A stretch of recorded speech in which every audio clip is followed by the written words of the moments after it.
بسم اللہ الرحمن الرحیم۔ السلام علیکم۔ یہ کاشانہ بصیرت کا آڈیو بک سیکشن ہے۔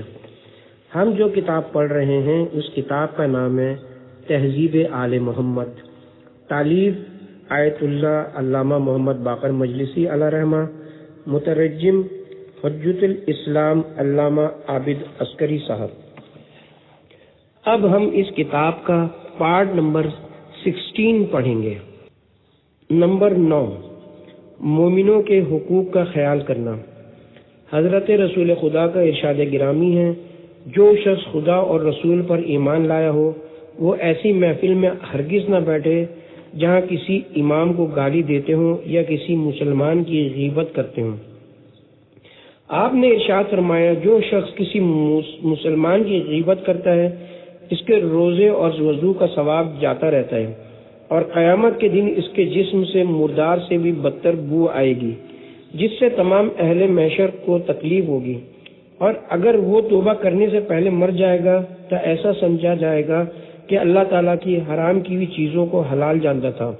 اور جو شخص کسی مومن بھائی پر احسان کرے، یعنی کسی محفل میں لوگ اس کی غیبت کرتے ہوں اور یہ اسے روک دے، تو اللہ تعالیٰ دنیا و آخرت کی 1000 قسم کی برائیوں سے اسے نجات دے گا، اور طاقت رکھنے کے باوجود منع نہ کرے گا تو غیبت کرنے والے کے گناہ سے 70 گنا برائی اس کے نامہ اعمال میں لکھی جائے گی۔ جناب صادق آل محمد نے فرمایا، کسی مومن کا وہ عیب اور گناہ ظاہر کرنا جو خدا نے پوشیدہ کیا ہو غیبت ہے، اور ایسا کوئی عیب لگانا جو اس میں نہ ہو بہتان ہے۔ آپ نے فرمایا کہ 3 خصلتیں ایسی ہیں کہ جس شخص میں ہوں گی 4 باتیں اس کے لیے لازم ہو جائیں گی۔ نمبر 1، جو بات کہے اس میں جھوٹ نہ ہو۔ نمبر 2، معاملات اور تعلقات میں لوگوں پر ظلم نہ کرے۔ نمبر 3، جو وعدہ کرے پورا کرے۔ ان 3 صفتوں کے ہونے سے ضروری ہے کہ لوگ اس کی عدالت کے قائل ہوں۔ نمبر 1، اس کی مروت کے مداح۔ نمبر 2، اس کی غیبت ان پر حرام ہو۔ نمبر 3، اس کی دوستی و اخوت ان پر واجب ہے۔ جناب رسول خدا ارشاد فرماتے ہیں، غیبت زنا سے بدتر ہے، کیونکہ زنا کار جب توبہ کرتا ہے تو اللہ تعالیٰ اس کی توبہ قبول کر لیتا ہے، اور غیبت کرنے والی کی توبہ اس وقت تک قبول نہیں ہوتی جب تک مدعی معاف نہ کر دے۔ حضرت امام جعفر صادق علیہ السلام فرماتے ہیں، جب تمہارے بھائی موجود نہ ہوں تو ان کو اس سے زیادہ نیکی کے ساتھ یاد کرو، جیسا کہ تم چاہتے ہو کہ غائبانہ وہ تمہیں یاد کریں۔ فرمایا، جو شخص کھلے عام فسق و فجور کا ارتکاب کرتا ہے وہ کسی بات کی پرواہ نہیں کرتا، اس کا کوئی احترام نہیں ہے اور نہ اس کی غیبت حرام ہے۔ حضرت امام محمد باقر علیہ السلام فرماتے ہیں، ان 3 آدمیوں کا کوئی احترام نہیں ہے۔ نمبر 1، صاحب بدعت۔ نمبر 2، امام ظالم یعنی ظالم حکمران یا ظالم سردار۔ نمبر 3، اعلانیہ طور پر گناہ کرنے والا فاسق۔ حضرت امام محمد باقر علیہ السلام نے فرمایا، جس شخص کے سامنے اس کے مومن بھائی کی غیبت کی جائے اور وہ اس کی حمایت کرے تو اللہ تعالیٰ دنیا و آخرت میں اس کی حمایت نہ کرے گا، اور اگر طاقت رکھنے کے باوجود اس غیبت کو نہ روکے اور اس مومن بھائی کی حمایت نہ کرے تو اللہ تعالیٰ اس کو دنیا اور آخرت میں ذلیل کرے گا۔ محمد ابن فضل نے حضرت امام موسیٰ کاظم علیہ السلام سے عرض کی، مومن بھائیوں میں سے ایک ایسا شخص ہے کہ اس کی بعض باتیں ایسی سننے میں آتی ہیں کہ وہ مجھے اچھی نہیں معلوم ہوتی، اور جب میں اس سے ان باتوں کے بارے میں سوال کرتا ہوں تو وہ انکار کرتا ہے، حالانکہ یہ خبر مجھے بہت سے معتبر لوگوں سے پہنچی ہے۔ امام نے فرمایا کہ اپنے مومن بھائی کے مقابلے میں اپنے دیکھنے اور سننے کو جھوٹا سمجھو، اور اگر 50 آدمی قسم کھا کر گواہی دیں اور وہ ان سب کے خلاف کہے تو اس بات کی تصدیق کرو اور ان سب کو جھوٹا سمجھو، اور اس کی ایسی بات کو ظاہر نہ کرو کہ جو اس کے نقصان یا عیب کا موجب ہو۔ حضرت رسول خدا صلی اللہ علیہ وآلہ وسلم نے ارشاد فرمایا، جو شخص کسی گناہ کا نام لے کر کسی شخص کو رسوا کرے اسے اتنا عذاب ہوگا کہ گویا وہ گناہ اس نے خود کیا، اور جو شخص کسی فعل پر کسی مومن کو طعنا کرے گا جب تک وہ فعل خود نہ کرے گا دنیا سے نہیں جائے گا۔ حضرت امام سجاد علیہ السلام نے فرمایا، جو شخص مسلمانوں کی عزت و آبرو کے خلاف بری باتیں بنانے سے اپنے آپ کو روکے، خداوند کریم قیامت کے دن اس کے سب گناہ بخش دے گا۔ حضرت امام موسی کاظم علیہ السلام نے فرمایا، جو شخص کسی آدمی کے بارے میں ایسی بات بیان کرے جسے لوگ جانتے ہیں، یہ غیبت نہیں۔ جناب صادق آل محمد فرماتے ہیں، جو بلا تمہارے مومن بھائی پر آتی ہے اس پر خوش مت ہو اور اسے رنج مت پہنچاؤ، شاید اللہ تعالیٰ اس پر رحم کرے اور اس سے وہ بلا دور کر کے تمہاری طرف بھیج دے۔ فرمایا، جو شخص اپنے مومن بھائی کی کسی مصیبت پر خوش ہوگا، وہ جب تک اسی مصیبت میں مبتلا نہ ہوگا دنیا سے نہیں جائے گا۔ فرمایا، جو شخص کسی مومن پہ تانا زنی کرے گا، خدا اس کو دنیا اور آخرت میں ذلیل کرے گا۔ حضرت رسول خدا کا ارشاد گرامی ہے، سب سے بدتر جھوٹ یہ ہے کہ لوگوں پر جو بدگمانی کی جائے۔ حضرت امام جعفر صادق علیہ السلام نے فرمایا، جو شخص اپنے مومن بھائی پر کوئی تہمت لگائے تو اس کے دل میں ایمان اس طرح زائل ہو جاتا ہے جس طرح پانی میں نمک۔ حضرت رسول اکرم نے ارشاد فرمایا، تم میں جو لوگ سب سے بدتر ہیں تمہیں بتا دوں؟ لوگوں نے عرض کی، جی ہاں یا رسول اللہ۔ فرمایا، سب سے بدتر وہ لوگ ہیں جو چغل خوری کرتے ہیں، دوستوں میں جدائی ڈلواتے ہیں اور بے عیب لوگوں پر عیب لگاتے ہیں۔ حضرت امام محمد باقر علیہ السلام نے فرمایا، چغل خوروں پر بہشت حرام ہے۔ جناب صادق علیہ محمد علیہ السلام نے ارشاد فرمایا، جو وہ شخص ناراض ہو کر جدائی اختیار کرتے ہیں، ان میں سے ایک خدا کی ناراضگی اور لعنت کا ضرور مستحق ہے، اور کبھی ایسا ہوتا ہے کہ دونوں ہو جاتے ہیں۔ کسی نے عرض کی، اگر ایک شخص ان میں سے مظلوم ہو تو وہ لعنت کا مستحق کیوں ہے؟ فرمایا، وہ اس وجہ سے ہوتا ہے کہ وہ دوسرے کے پاس جا کر صفائی کیوں نہیں کر لیتا کہ وہ اس کی غلطی سے درگزر کرے اور نیکی اور مہربانی سے پیش آئے۔ حضرت رسول خدا کا ارشاد گرامی ہے، ناراضگی اور جدائی 3 دن سے زیادہ نہ ہونی چاہیے۔ حضرت امام جعفر صادق علیہ السلام فرماتے ہیں، جب تک 2 مسلمان آپس میں رنجیدہ اور ایک دوسرے سے علیحدہ رہتے ہیں، شیطان بہت خوش رہتا ہے، اور جب دونوں کی صلح صفائی ہو جاتی ہے تو اس کے گھٹنے ٹوٹ جاتے ہیں اور بند سے بند جدا ہو جاتا ہے۔ اس وقت وہ چیختا ہے کہ ہائے، یہ کیا بلا میرے سر پر نازل ہو گئی۔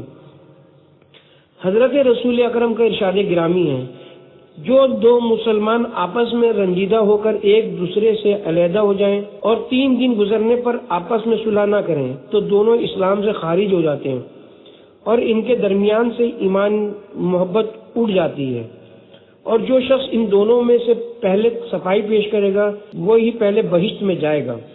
نمبر 10، ظالموں کے ساتھ کیا رویہ اختیار کرنا چاہیے؟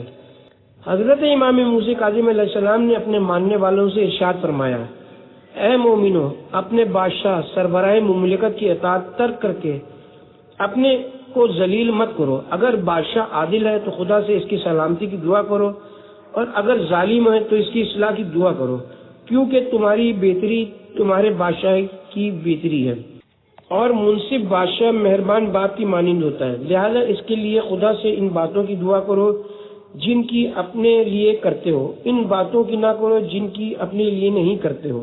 حضرت امام صادق علیہ السلام فرماتے ہیں، جو کسی بادشاہ سے ٹکرا کر تکلیف اٹھائے خدا اسے کوئی ثواب نہیں دیتا، خدا سے صبر عطا فرماتا ہے۔ حضرت امیر المومنین علیہ السلام نے حضرت امام حسین علیہ السلام کو وفات کے وقت یہ وصیت کی تھی، نیک لوگوں سے ان کی نیکی کی وجہ سے محبت کرنا اور برے لوگوں سے ظاہری طور پر اچھے طریقے سے ملنا، لیکن دل میں انہیں قطعی طور پر اچھا نہ سمجھنا۔ جناب صادق علیہ محمد علیہ السلام فرماتے ہیں، جس شخص نے ظالموں کی بقا چاہی، گویا اس نے اس بات کو پسند کیا کہ لوگ اللہ تعالیٰ کی نافرمانی کریں، اس نے اعلانیہ طور پر اللہ تعالیٰ سے دشمنی کی۔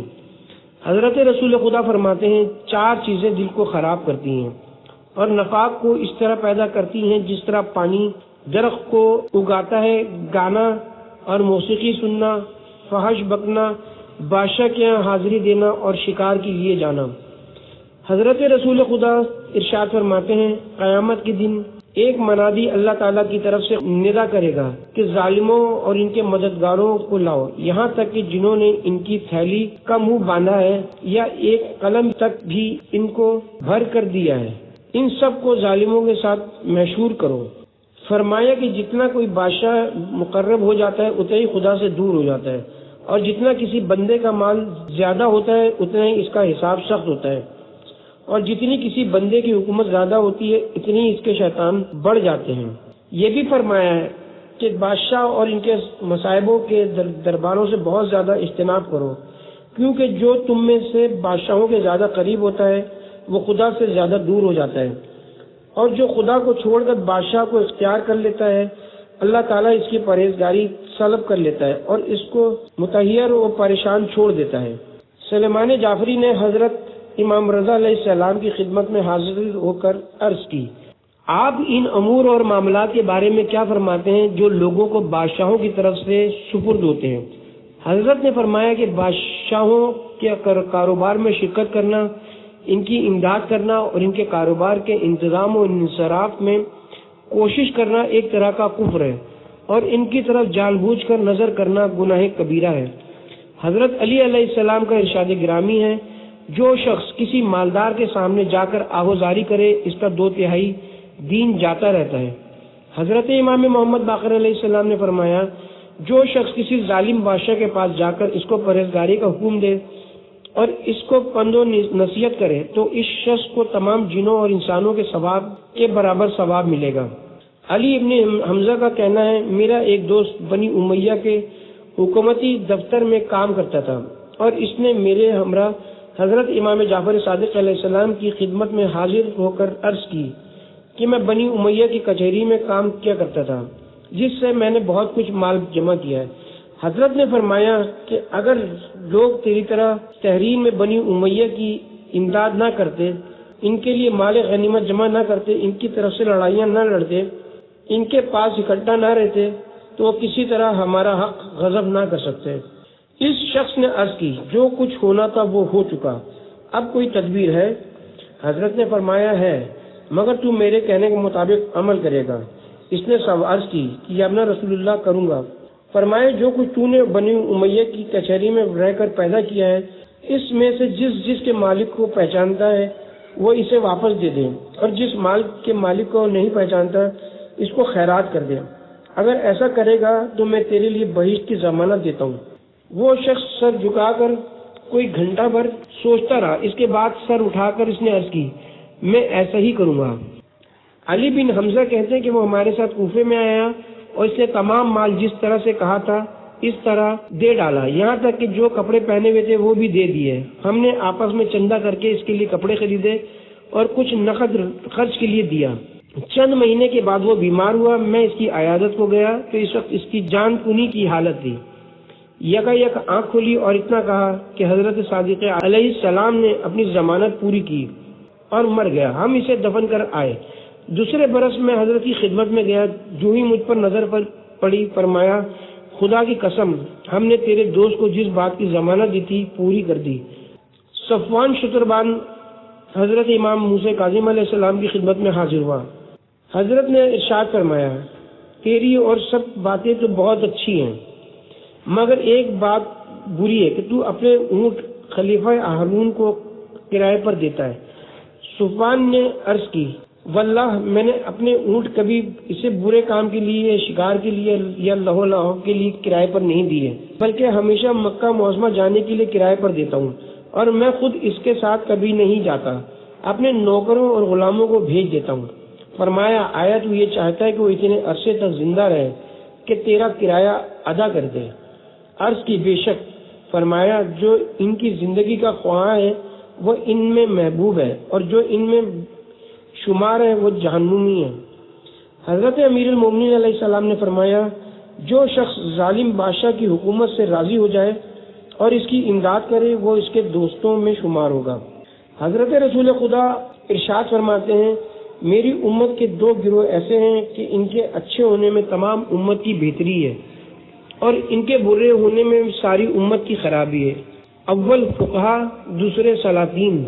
حضرت امام جعفر صادق علیہ السلام فرماتے ہیں، اس امت میں سے جو ہماری امامت کا اعتقاد رکھتے ہوں گے ان سب کے لیے مجھ سے نجات کی امید ہے، مگر 3 قسم کے آدمی اس سے مستثنی ہیں۔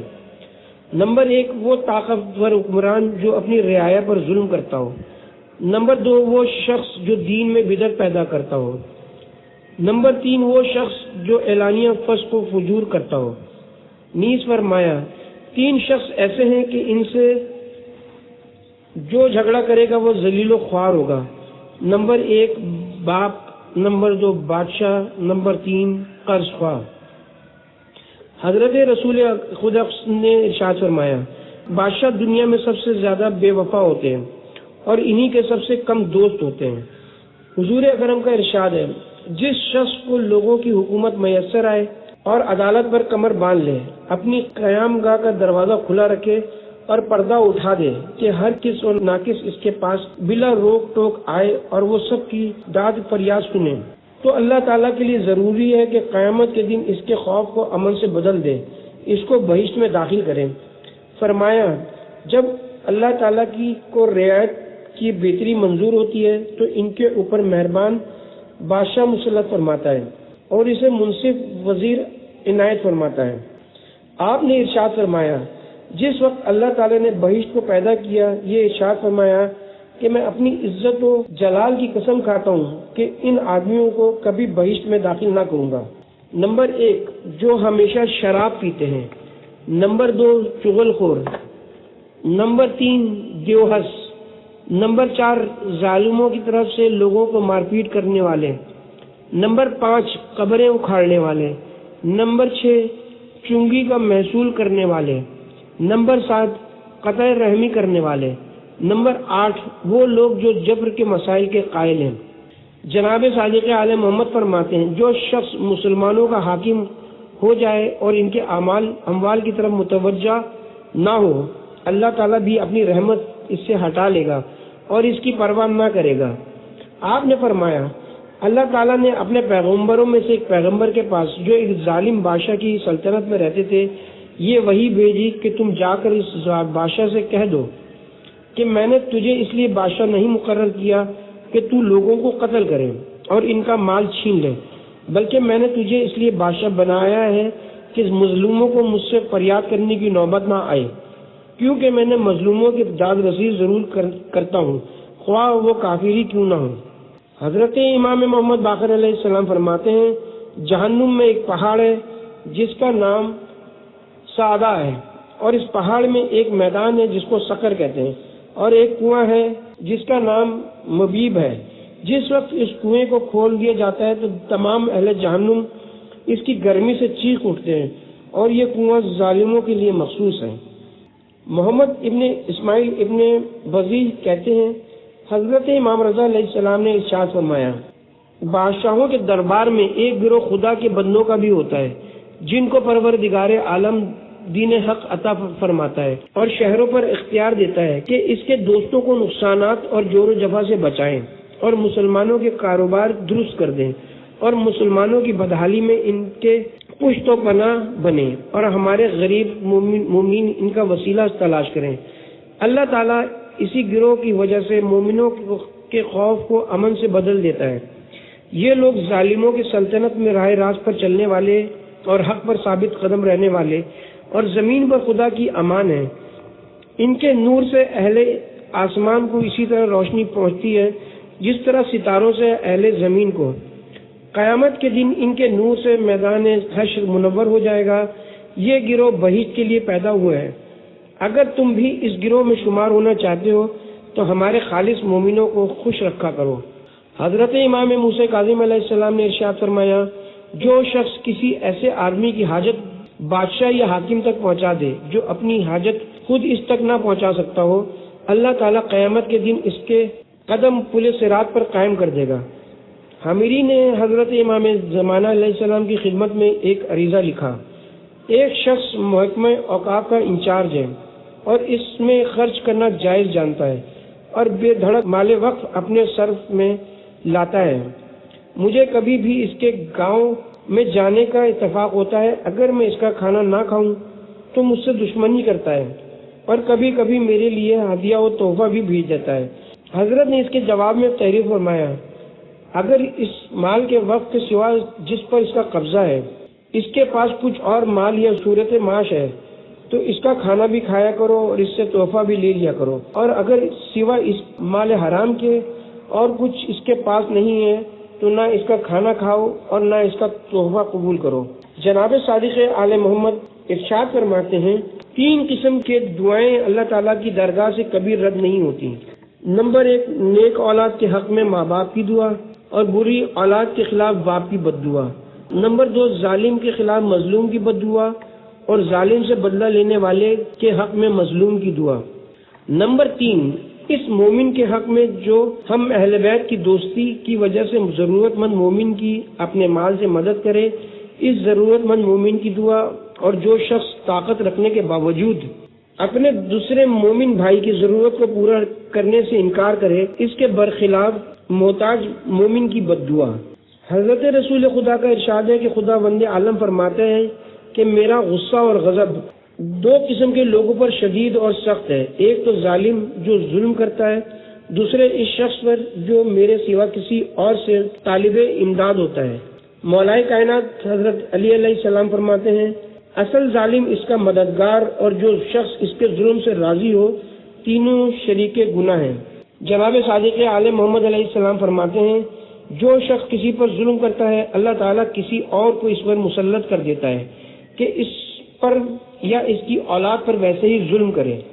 فرمایا کہ جو شخص کسی مومن کا حق روک لے گا، خدا بند عالم قیامت کے دن اس کو 500 برس تک ایسی جگہ کھڑا رکھے گا یہاں تک کہ اس کے پسینے سے ندیاں جاری ہو جائیں گی، اور منادی ندا کرتا ہوگا کہ یہ وہی ظالم ہے جس نے خدا کا مقرر کیا ہوا حق نہ دیا تھا۔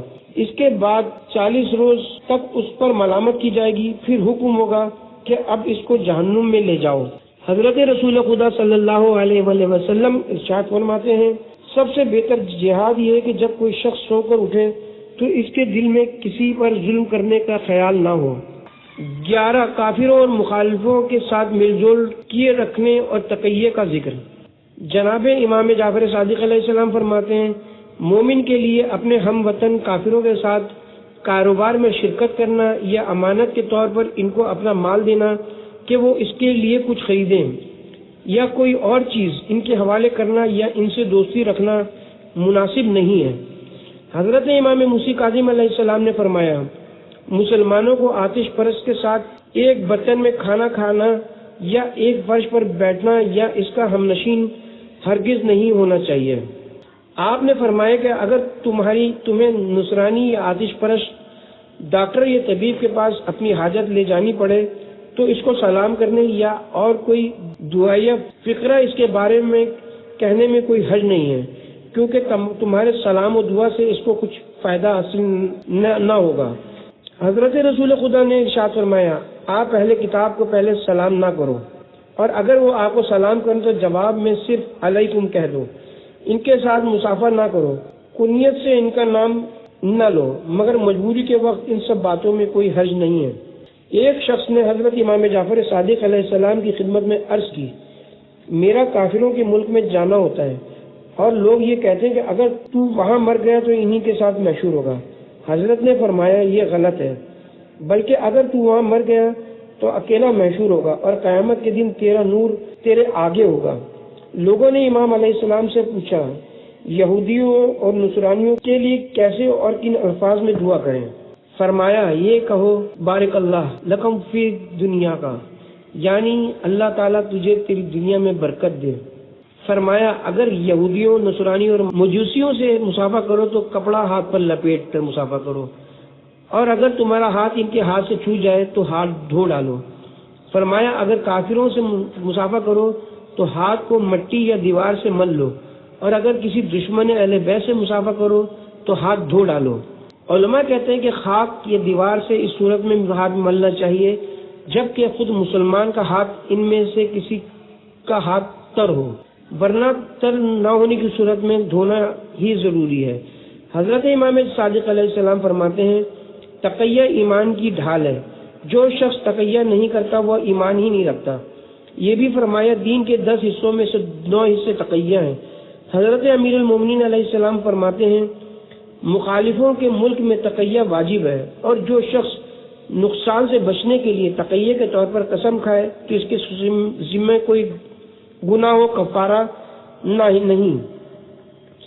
حضرت امام جعفر صادق علیہ السلام نے فرمایا مخالفوں سے تقیہ کرو، اپنا مذہب چھپاؤ اور اپنے دین کی حفاظت کرو، کیونکہ تم دشمنوں میں ایسے ہی ہو جیسے پرندوں میں شہد کی مکھی۔